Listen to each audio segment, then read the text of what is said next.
En politique, notamment en Afrique noire, les nouvelles générations de jeunes réclament le départ des vieilles générations pour faire mieux, disent-elles.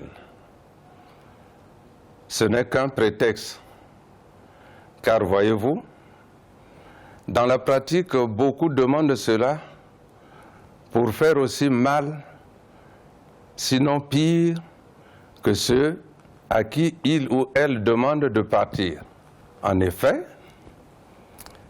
ils ou elles cachent leur devise réelle, qui est celle-ci: ambition, pouvoir, argent, sexe. En abrégé, APAS. Je suis un chef coutumier. Le propre des chefs coutumiers, c'est de réfléchir. De réfléchir pour bâtir autour de soi une société d'harmonie. Bon. Je suis aussi catholique, pratiquant, parce que mon père était catéchiste. Et le grand-père, mon grand-père, le père de ma mère, était catéchiste. Et j'ai grandi dans le milieu catholique. J'ai fait allusion ici à une pratique, disons, culturelle des gens de ma tribu, c'est-à-dire les Mboshi.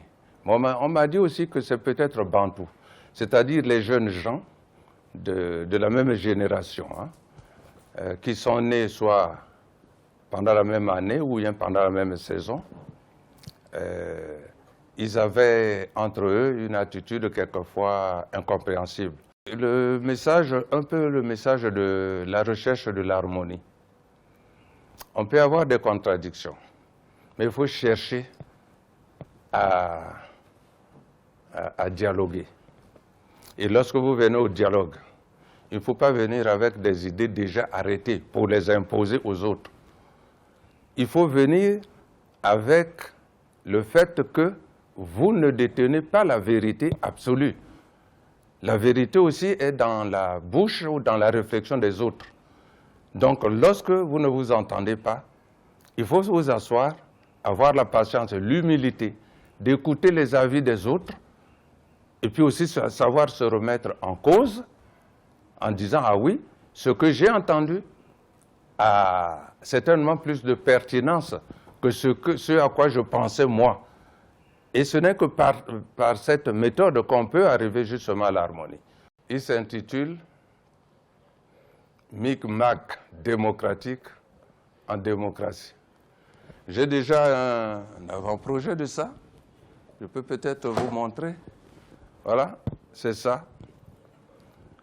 Micmac démocratique en démocratie. Point d'exclamation. Parce que, est-ce qu'en démocratie, il peut y avoir des micmacs? On pourrait poser ça comme un point d'interrogation. Est-ce que réellement il y a des micmacs en démocratie? Il se pourrait, pourquoi pas. Sinon, il n'y aurait pas tous les problèmes qu'on connaît, notamment en Afrique sud-saharienne, paricieux, comme dans la pièce de théâtre de Molière.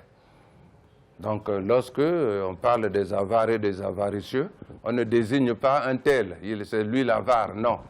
Donc, je ne désigne pas ici qui est micmaqueur, si on peut dire ça comme ça, et ça c'est un néologisme, ou bien qui est auteur de micmac, je n'ai pas désigné quelqu'un ici comme ça, mais je parle de ceux qui, de ce principe que je pense qui existe.